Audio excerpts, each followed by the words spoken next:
Subscribe करिए हमारे channel target UP TET CTET को और बेल आइकन को दबाइए। हेलो दोस्तों, मैं आनंद स्वागत करता हूं आप सभी का आपके अपने channel target UP TET CTET में। दोस्तों, जैसा कि आप लगातार मांग कर रहे थे कि फॉर्मूले जितने भी फॉर्मूले हैं आपके डीएलएड सेकंड सेमेस्टर में उनको मैं एक जगह आपको बता दूं।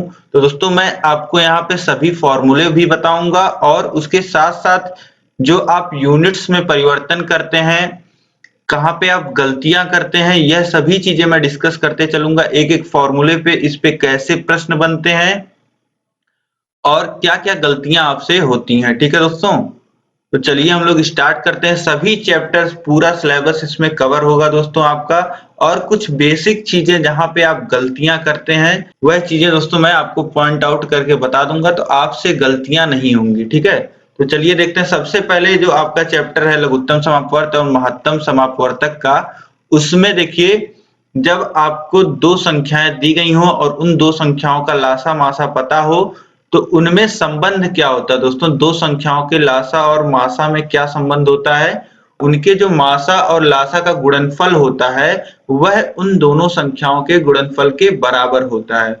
तो इसमें दोस्तों कोई एक चीज आपको नहीं देगा और बाकी चीजें आपको यहाँ पे दे देगा। जैसे दोनों संख्याएं दे देगा और दोनों संख्याओं का मासा दे देगा, आपसे लासा पूछ लेगा। ठीक है, तो इस प्रकार करता है। या फिर मासा लासा दोनों दे देगा और एक संख्या देगा और दूसरी संख्या आपसे पूछेगा। ठीक है, तो इस प्रकार के प्रश्न इस पे बनते हैं। ठीक, अब इसके बाद देखिए दोस्तों, परिमेय संख्याओं का लासा और मासा किस प्रकार से निकाला जाता है। तो परिमेय संख्याओं का लासा निकालने का सूत्र होता है अंश का लासा बटे हर का मासा।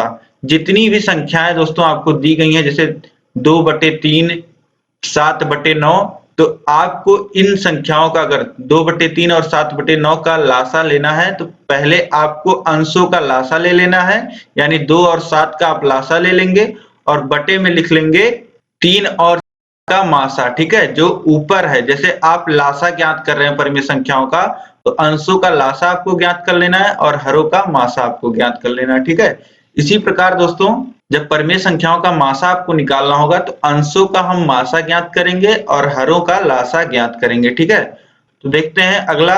अब यहाँ पे दोस्तों आपसे पूछेगा अनुवर्ती संख्या या परवर्ती संख्या या उत्तरवर्ती, तो ये तीनों एक ही होता है। ठीक है, जैसे अभी आपसे संख्या दे दे आपको 14 और आपसे पूछ ले अनुवर्ती, परवर्ती या उत्तरवर्ती संख्या क्या होगी 14 की।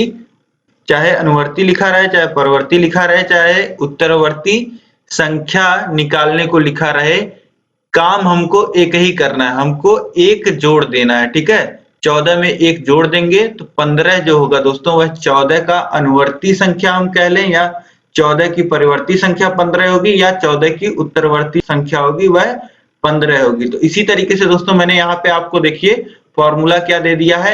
ए संख्या अगर आपको दी गई है, कोई संख्या ए अगर आपको दी गई है, तो उसकी जो उत्तरवर्ती संख्या होती है वह a-1 होती है। ठीक है, अब इसी तरीके से दोस्तों पूर्ववर्ती संख्या अगर पूछता है, पूर्व मतलब कि जो पहले आती हो, तो पूर्ववर्ती संख्या, यहाँ पे देखिए उत्तर था, उत्तर मतलब कि बाद में होता है, उत्तरवर्ती बाद में आने वाली संख्या, और पूर्ववर्ती मतलब कि पहले आने वाली संख्या। तो a की पूर्ववर्ती संख्या कितना हो जाएगा दोस्तों, a-1 हो जाएगा। 5 की पूर्ववर्ती संख्या अगर पूछे तो 5 - 1 4, 5 की पूर्ववर्ती संख्या 4 होगी। ठीक है, इस प्रकार। अब आगे देखिए आप, क्रमागत संख्या मतलब कि अगर हम लोग क्रम से चलते हैं तो आने वाली संख्या, जैसे 1 है, 1 के बाद अगर क्रम से चलते हैं तो कौन सी संख्या आती है, 2, 2 के बाद अगर क्रम से चलते हैं तो 3 आती है, 4 आती है, 5 आती है, इस प्रकार से संख्याएं आती हैं।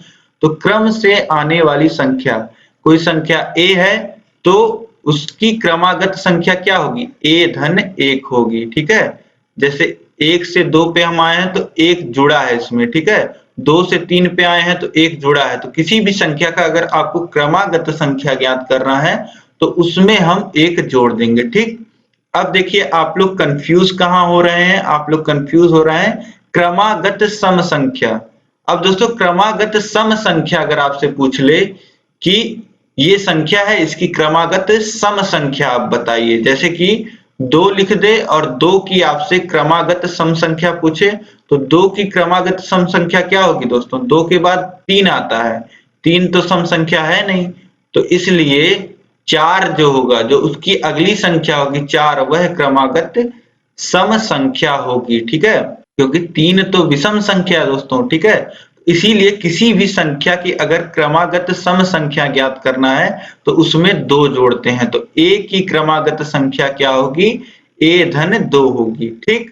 अब इसके बाद क्रमागत विषम संख्या अगर पूछ ले तो इसी तरीके से विषम संख्या, जैसे अभी आपको 7 दिया गया हो तो 7 के बाद क्या आता है? 8 आता है, क्रम से अगर हम लोग चलते हैं, लेकिन हमें क्रमागत विषम संख्या ज्ञात करना है, ठीक है।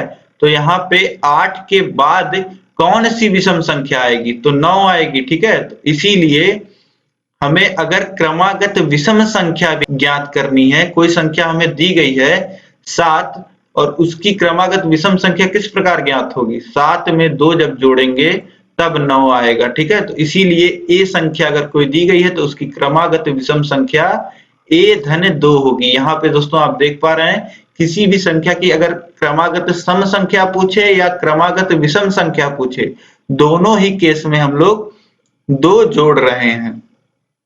तो आपसे क्रमागत सम संख्या पूछता है तो भी आपको 2 जोड़ना है और क्रमागत विषम संख्या पूछता है तो भी 2 जोड़ना है, ठीक है। जब क्रमागत सम संख्या आपसे पूछेगा तो आपको सम संख्या दी रहेगी, उसकी अगली सम संख्या आपको निकालना रहेगा, ठीक है। और क्रमागत विषम संख्या जब आपसे पूछेगा तो विषम संख्या दी रहेगी तो उसमें आप 2 जोड़ देंगे तो अगली विषम संख्या आपको मिल जाएगी, ठीक। अब इसी प्रकार दोस्तों आगे बढ़ते हैं हम लोग।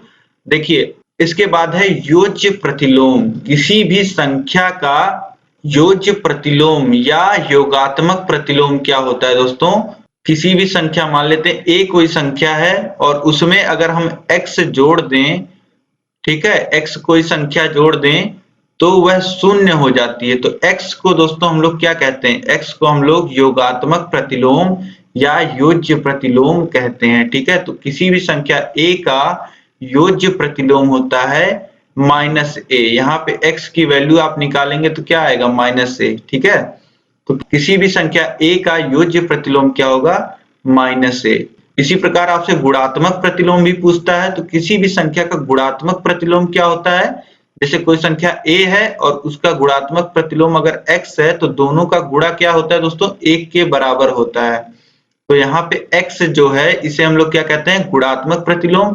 और x की वैल्यू क्या होती है दोस्तों?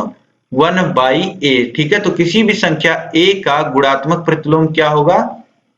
1/a होगा, ठीक है।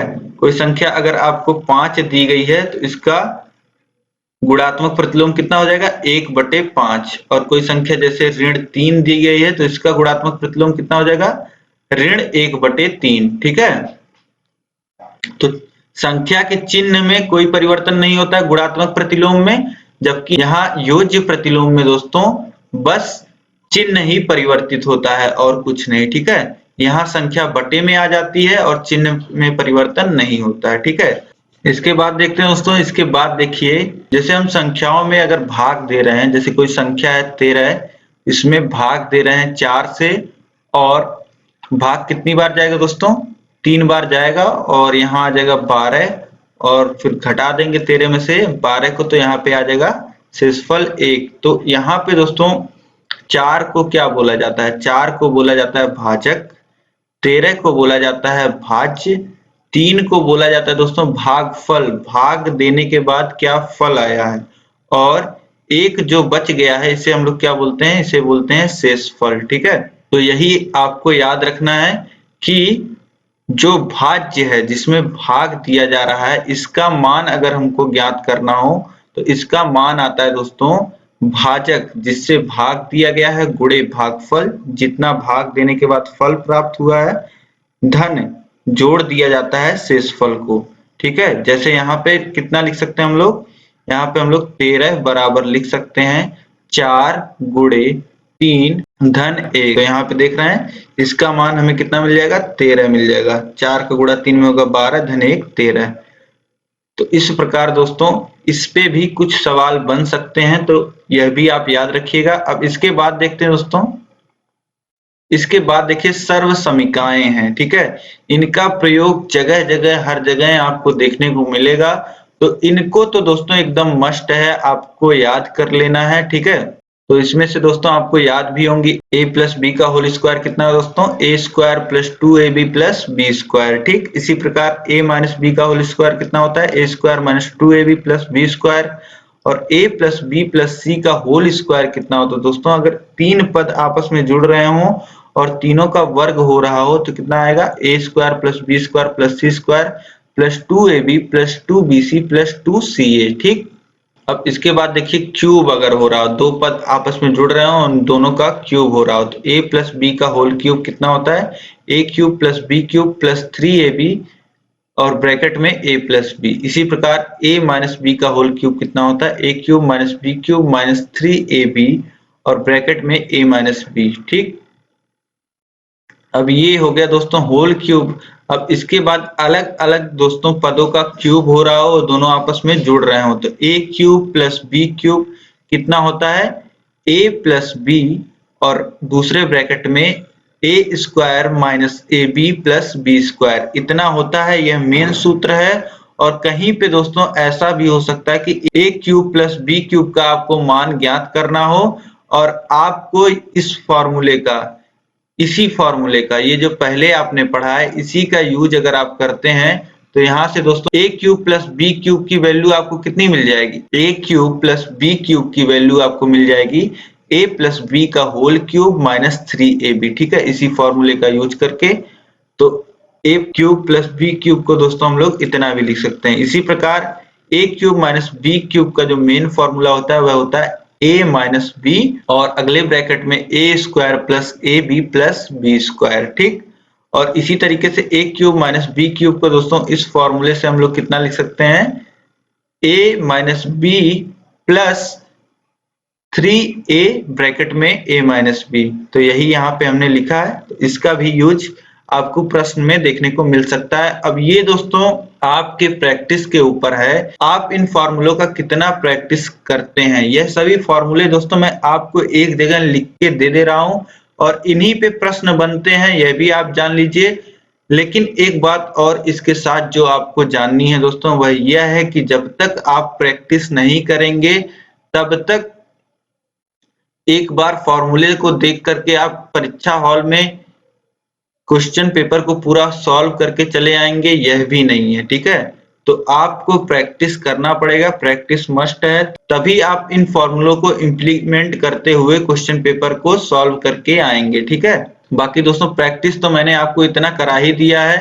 पूरे गणित विषय की दोस्तों मैंने आपकी क्लासेस ली हैं, आपका राजन सीरीज, पवन सीरीज पूरा पढ़ाया है, आपके प्रीवियस ईयर क्वेश्चन पेपर को सॉल्व कराया है, आपके पूरे सिलेबस को दोस्तों मैंने एक वीडियो में बताया है, आपके 5 मॉडल पेपर मैंने तैयार किए हैं जहां से आपके परीक्षा में सवाल आ सकते हैं, ठीक है। और प्रीवियस ईयर क्वेश्चन पेपर तो मैंने सॉल्व कराया ही है।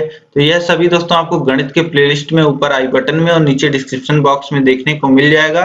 तो इन सभी वीडियोस को, क्लासेस को दोस्तों आप देख लीजिएगा, अपने प्रैक्टिस को अच्छी कर लीजिएगा, ठीक है। अब इसके बाद दोस्तों आगे हम लोग चलते हैं। देखिए इकाई मात्रक।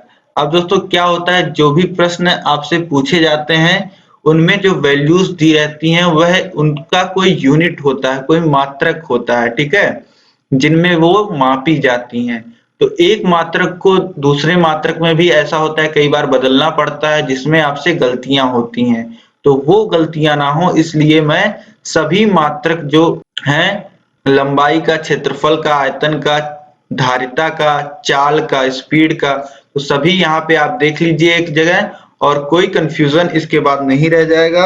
आप सभी मात्रकों को एक दूसरे में परिवर्तित कर पाएंगे बहुत ही आसानी से। देखिए लंबाई, कहीं भी दोस्तों अगर आपको लंबाई मापना होता है तो आप क्या किसमें मापते हैं, या तो सेंटीमीटर में मापते हैं। सेंटीमीटर पूरा हिंदी में इस प्रकार लिखते हैं, इंग्लिश में शॉर्ट फॉर्म में इस प्रकार, और हिंदी में शॉर्ट फॉर्म में इस प्रकार से सेंटीमीटर लिखते हैं, ठीक है। देखिए, और दूसरी इकाई क्या होती है, मीटर होती है, ठीक। इस प्रकार लिखते हैं और इस प्रकार भी इसको लिखते हैं, ठीक है। यह तीनों एक ही है, चाहे आप इस प्रकार मीटर लिखिए, चाहे इस प्रकार लिखिए, चाहे इस प्रकार, ठीक। अब 1 मीटर और सेंटीमीटर में क्या संबंध होता है दोस्तों? 1 मीटर जो होता है वह बराबर होता है 100 सेंटीमीटर के। यह आपको याद रखना है। इसके बाद देखिए क्षेत्रफल।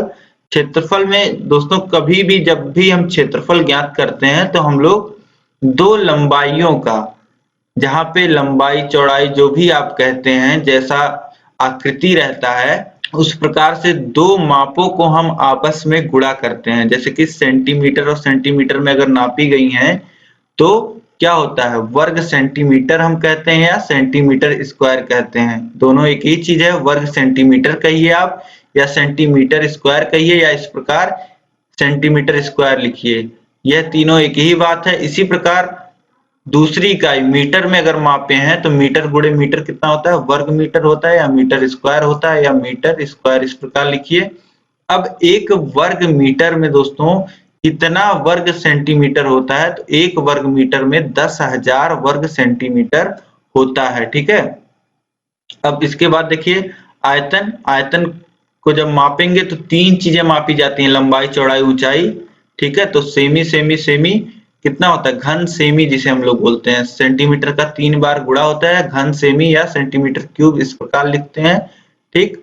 और मीटर में अगर मापी गई है तो मीटर गुणे मीटर होता है, घन मीटर, मीटर क्यूब। और एक घन मीटर में दोस्तों कितना घन सेंटीमीटर होता है, तो एक घन मीटर में 10 लाख घन सेंटीमीटर होता है। देखिए एक के आगे कितने 6 जीरो हैं, तो एक घन मीटर में दोस्तों 10 लाख घन सेंटीमीटर होते हैं। अब इसके बाद देखते हैं हम लोग धारिता।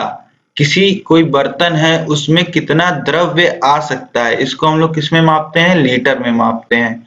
और सबसे छोटी इकाई जो होगी इसकी वह 1 घन सेंटीमीटर होगा। 1 घन सेंटीमीटर में दोस्तों कितना लीटर होता है, 1 घन सेंटीमीटर में 1/1000 लीटर होता है, ठीक है। और 1 लीटर को दोस्तों अगर हम लोग लिखना चाहें तो 1 लीटर बराबर होता है 1000 घन सेंटीमीटर, ठीक है। तो 1 लीटर बराबर होता है 1000 घन सेंटीमीटर। इसका मतलब क्या है दोस्तों, अगर आप एक छोटा सा पात्र लेते हैं जिसकी जो हो जाएगी लंबाई चौड़ाई और ऊंचाई तीनों 10-10 सेंटीमीटर है, तो उसमें कितना पानी आ सकता है, 1 लीटर। 1 लीटर कोई भी द्रव्य उसमें आ सकता है, ठीक है। तो 10-10 सेंटीमीटर, 10 सेंटीमीटर लंबाई, 10 सेंटीमीटर चौड़ाई और 10 सेंटीमीटर ऊंचाई का एक अगर पात्र आप लेते हैं, एक छोटी सी टंकी आप बनाते हैं, तो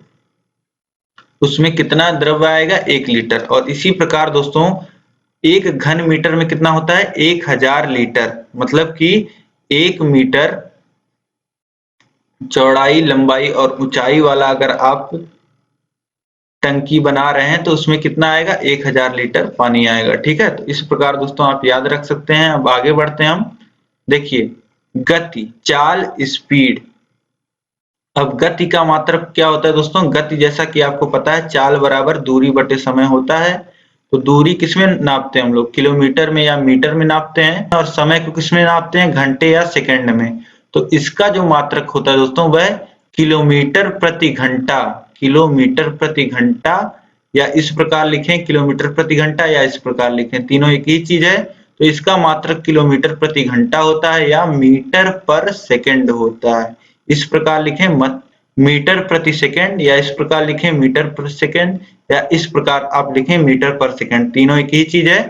तो चाल का जो मात्रक दोस्तों आपको पता चल गया, किलोमीटर प्रति घंटा या मीटर पर सेकंड। अब देखिए मीटर पर सेकंड, मीटर और सेकंड दोस्तों छोटी इकाई है, ठीक है। तो छोटी इकाई मीटर पर सेकंड को अगर आपको किलोमीटर प्रति घंटे में बदलना है तो आप किससे गुणा करते हैं, आप मीटर पर सेकंड में जो आपको माप दी गई है उसमें अगर आप 18/5 से गुणा कर देते हैं तो वह माप परिवर्तित हो जाएगी किलोमीटर प्रति घंटे में, ठीक है। तो जैसे आपको मान लेते हैं अभी 10 मीटर पर सेकंड दिया गया है, तो इसमें आप 18/5 से अगर गुणा कर देते हैं दोस्तों, तो देखिए 5 दूनी 10 और ये हो जाएगा 36 किलोमीटर प्रति घंटा। इस प्रकार दोस्तों परिवर्तित कर सकते हैं छोटी इकाई को बड़ी इकाई में। और जैसे किलोमीटर प्रति घंटे में अगर आपको दिया गया है तो इसी को आप 18/5 से जहां मल्टीप्लाई कर रहे थे इसी को आप पलट दीजिए, 5/18 से आप मल्टीप्लाई कर देंगे।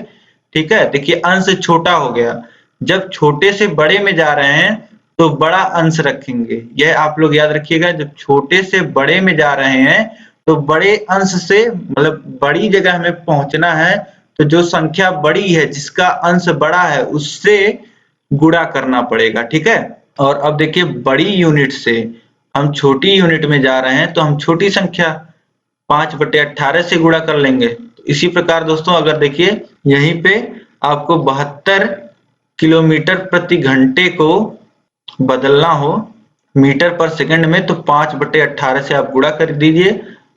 18 चौक 72 होता है और 4 का गुणा 5 में होगा तो 20 मीटर पर सेकंड हो जाएगा। तो इस प्रकार से दोस्तों आप यूनिट्स का बहुत ध्यान रखिएगा अपने परीक्षा में। जब भी आप प्रश्न सॉल्व करें तो यूनिट्स का बहुत ध्यान रखिएगा। यूनिट्स में परिवर्तन करने में और यूनिट्स को लिखने में गलती हो जाती है तो आपका क्वेश्चन गलत हो सकता है, आपका उत्तर गलत हो सकता है। तो इस पे विशेष ध्यान रखिएगा दोस्तों। ठीक है, अब आगे बढ़ते हैं हम लोग। देखिए अब आपको दोस्तों कुछ संख्याएं दे देगा, जैसे A1, A2, A3 और इसी प्रकार से n संख्याएं आपको दे देगा।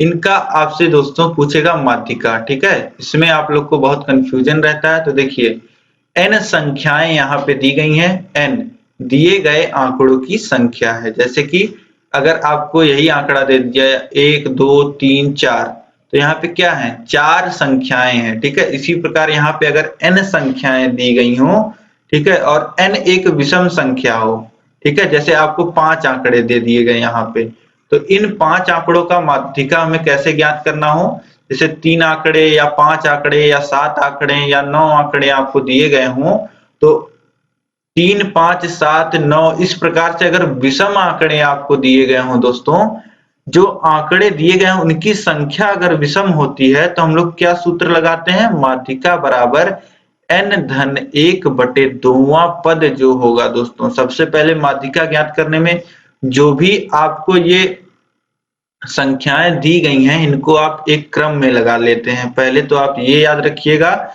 यहीं पे आप गलती करते हैं। आप संख्याओं को अगर क्रम में नहीं लगाएंगे दोस्तों तो यहाँ पे जो आप ये पद निकाल रहे हैं, जिस पद को आप माध्यिका लिखेंगे वह पद आपका गलत हो जाएगा जब तक आप ऑर्डर में नहीं लगाए रहेंगे, एक क्रम में नहीं लगाए रहेंगे। तो आपको पहले आरोही बढ़ते हुए क्रम में संख्याओं को, जो भी संख्याएं दी गई हैं, अभी मान लीजिए आपको दिया गया हो 5, 7 और 3 इस प्रकार से संख्याएं दी गई हों।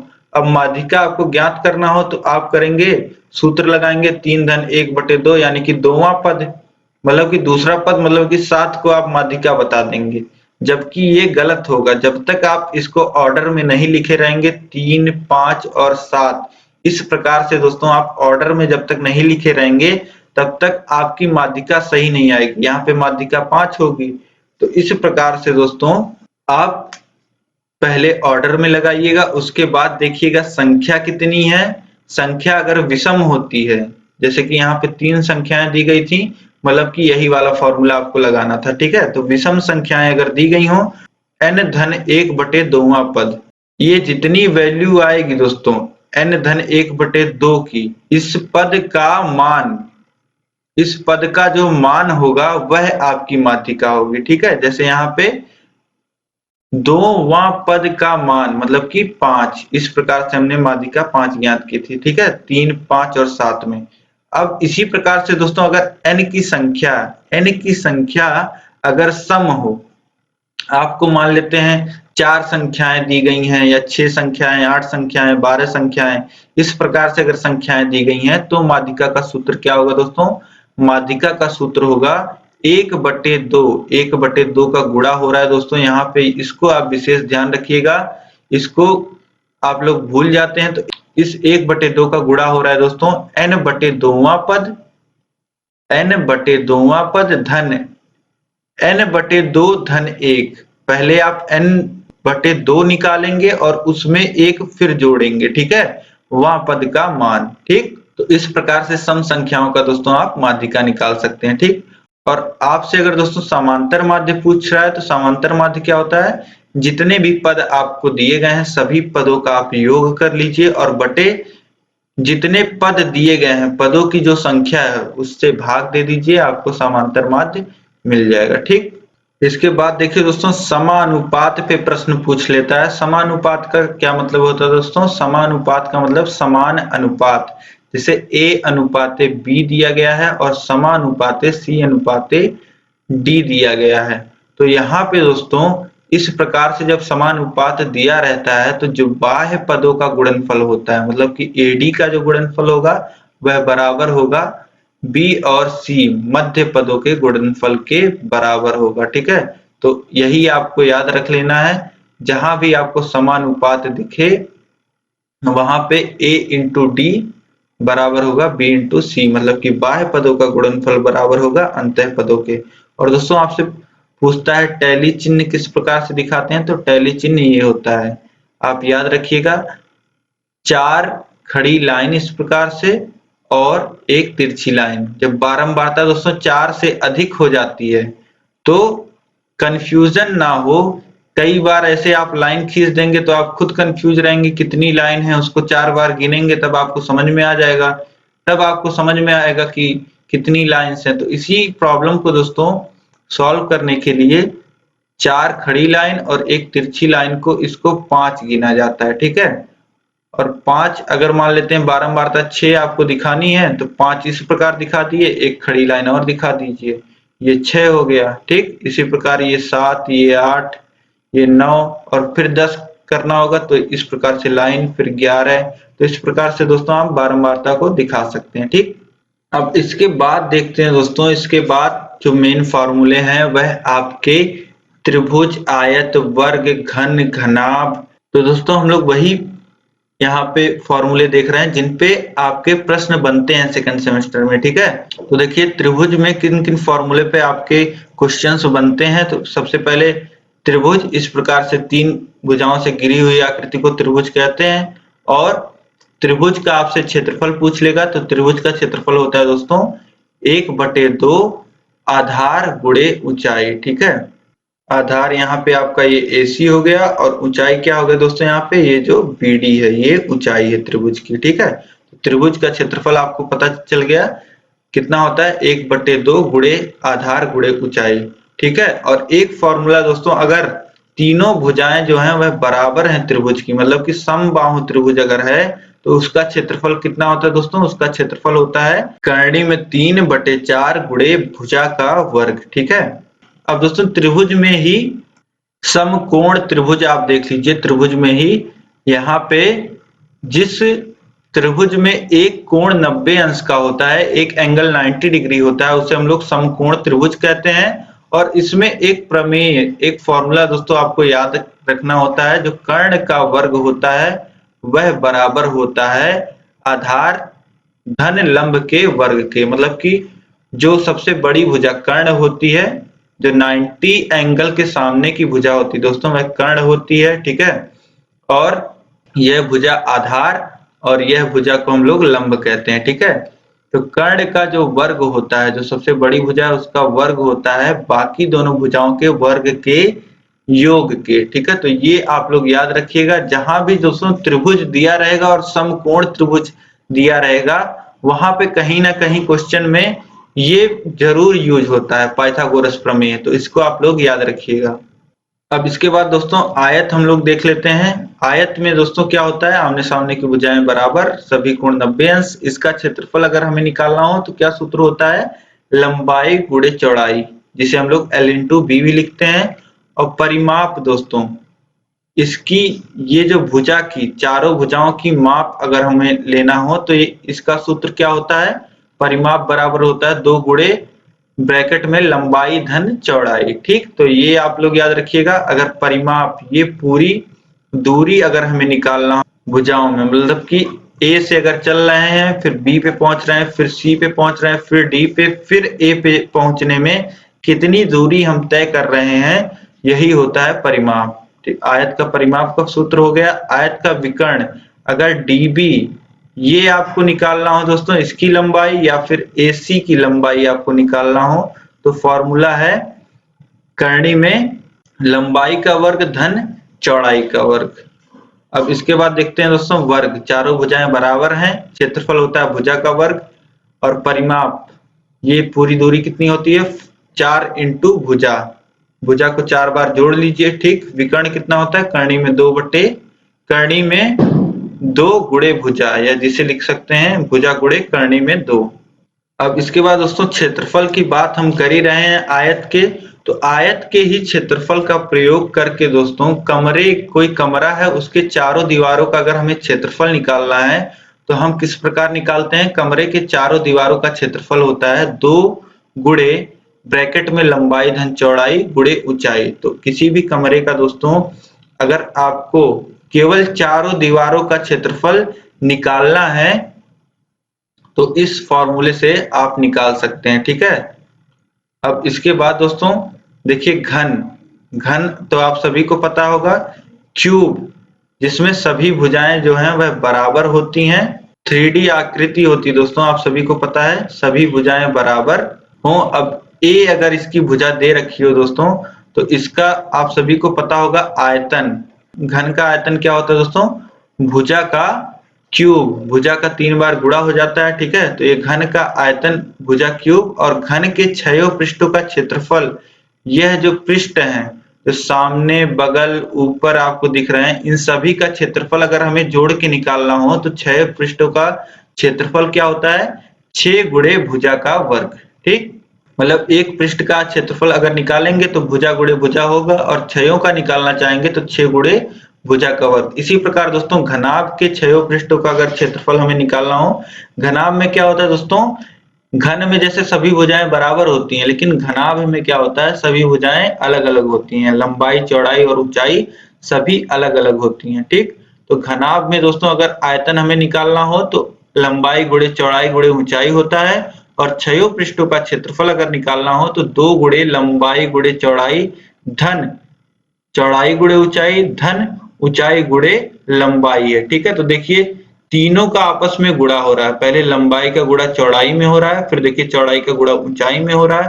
फिर ऊंचाई का गुणा लंबाई में हो रहा है। तो इस प्रकार से आप फॉर्मूले को याद रखिएगा। अब इसके बाद जो फॉर्मूला दोस्तों बच रहा है वह सर्वांग समता और समरूपता पे बच रहा है। त्रिभुज के सर्वांग समता और समरूपता पे प्रश्न बनते हैं। तो सर्वांग समता में दोस्तों आपको पता होता है कि सब कुछ आइडेंटिकल होता है, सब कुछ बराबर होता है। ठीक है, तो अगर त्रिभुज की सर्वांग समता में दोस्तों पूछता है कि सर्वांग समता की शर्तें क्या होती हैं त्रिभुज की, तो त्रिभुज की सर्वांग समता भुजा भुजा भुजा मतलब कि तीनों भुजाएं अगर बराबर हैं तो ये एक शर्त होती है। और दूसरी शर्त होती है अगर 2 भुजाएं और उनके बीच का कोण बराबर हो तो सर्वांगसम कहते हैं त्रिभुजों को, और अगर एक भुजा से लगने वाले 2 कोण और भुजा बराबर हो 2 त्रिभुजों के तो उन्हें हम सर्वांगसम त्रिभुज कहते हैं। इसी प्रकार दोस्तों अगर 2 त्रिभुज समरूप हैं तो वहां पे क्या चीजें आपको याद रखनी है, 2 त्रिभुज अगर समरूप हैं तो दोस्तों आपको पता होगा कि साइज दोनों त्रिभुजों का छोटा बड़ा हो सकता है, लेकिन बाकी जो कोण है और जो भुजाओं का रेशियो, यही दोस्तों मैं आपको बताने वाला हूं कि जो कोण है वह तीनों आपस में संगत कोण बराबर होंगे। और इसमें क्या होता है, और इसमें होता है दोस्तों इनकी जो संगत भुजाएं होती हैं वह अनुपातिक होती हैं, मतलब कि समान अनुपात में होती हैं। मतलब कि AB बाई PQ जो होगा AB बाई PQ की जो वैल्यू होगी वह BC बाई QR की वैल्यू होगी। ठीक है, और वही वैल्यू होगी AC बाई PR की। ठीक है, तो AC बाई PR, तो यही दोस्तों आपको याद रखना है। इतनी चीजों पे, इतने फॉर्मूलों पे दोस्तों आपके सेकेंड सेमेस्टर में प्रश्न बनते हैं। तो ये सारी चीजें दोस्तों आप चाहें तो एक जगह नोट कर सकते हैं, और सबसे बेहतर है दोस्तों आप इन सभी पे प्रश्नों को हल कर लें। ठीक है, ये जितने भी फॉर्मूले हैं इन पे आप जितने प्रश्न हल करेंगे, जितने आप प्रैक्टिस करेंगे उतनी ही बेहतर आपकी तैयारी होगी। ठीक है, और उतना ही कम चांस रहेगा आपसे गलती होने में एग्जाम हॉल में। ठीक है, तो आपकी परीक्षा में आपसे गलती ना हो, आप सभी प्रश्नों को हल कर पाए, इसके लिए इन सभी फॉर्मूलों पे दोस्तों आप प्रैक्टिस कर लीजिएगा। और सभी फॉर्मूलों पे दोस्तों मैंने आपको क्वेश्चन कराए हैं, आपको सभी वीडियोस गणित की यहाँ ऊपर आई बटन में और नीचे डिस्क्रिप्शन में लिंक है, वहां से जाकर के आप गणित के सभी वीडियोस को देख सकते हैं। सभी मॉडल पेपर जो मैंने आपको कराए हैं, प्रीवियस ईयर पेपर मैंने आपको कराए हैं, आपकी क्लासेस ली हैं, उसमें मैंने आप हर एक चैप्टर के दोस्तों मैंने कॉन्सेप्ट को बताया है और कॉन्सेप्ट को बताने के बाद उसी चैप्टर पे आधारित क्वेश्चंस को भी मैंने सॉल्व कराया है। राजन, पवन, सब कुछ दोस्तों मैंने आप करा दिया है। आप अगर इतना करके जाते हैं तो आप 25 में 25 स्कोर करके आओगे। 100% आप दोस्तों 25 में 25 करके आओगे। तो दोस्तों यह वीडियो आपको पसंद आई है तो वीडियो को लाइक कर दीजिए। इस वीडियो को अधिक से अधिक आप शेयर कर दीजिए अपने सभी दोस्तों में। सभी जितने भी प्रशिक्षु भाई बहन हैं सब तक इस वीडियो को पहुंचाइए। बहुत ही मेहनत से दोस्तों मैंने आपके लिए पूरा लिख के दोस्तों तैयार किया है, तो आप इस वीडियो को दोस्तों सभी प्रशिक्षुओं तक पहुंचाइए और इसकी पीडीएफ भी दोस्तों आपको टेलीग्राम पे मिल जाएगी। तो सभी प्रशिक्षु भाई बहनों से यही अनुरोध है कि आप इस वीडियो को अधिक से अधिक शेयर कीजिए। और दोस्तों अभी तक आपने चैनल को सब्सक्राइब नहीं किया हुआ है तो प्लीज आप चैनल को सब्सक्राइब कर लीजिए। उसके बगल बेल आइकन आ जाएगी, जैसे ही नीचे आप रेड कलर के बटन पे सब्सक्राइब पे क्लिक करेंगे उसके बगल एक घंटी का निशान आ जाएगा, उस पे आपको ऑल सेलेक्ट कर लेना है, जिससे आपको सभी नोटिफिकेशंस मिल पाए दोस्तों। और इसकी पीडीएफ दोस्तों आपको टेलीग्राम पे मिल जाएगी। टेलीग्राम पे जुड़ने के लिए आप टेलीग्राम ऐप में टारगेट यूपीटेट सीटेट सर्च करिएगा, नीचे आपको दोस्तों ज्वाइन बटन मिल जाएगा, उस पे आप क्लिक कर लीजिएगा, ठीक है, ज्वाइन बटन पे। और साथ ही दोस्तों अगर इस तरीके से आप नहीं जुड़ पा रहे हैं तो नीचे डिस्क्रिप्शन में आपको लिंक मिल जाएगा टेलीग्राम का, वहां से जाकर के दोस्तों आप जुड़ सकते हैं टेलीग्राम पे, ठीक है। तो अब दोस्तों अगर कोई फॉर्मूला भी रह गया है तो आप नीचे मुझे कमेंट करके बता दीजिए। यह वीडियो आपको कैसी लगी है, मेरा एफर्ट आपको कैसा लगा है, यह मुझे आप कमेंट करके बताइएगा। आपकी एग्जाम के लिए दोस्तों आपको ऑल द बेस्ट। मिलते हैं हम लोग नेक्स्ट वीडियो में। जय हिंद।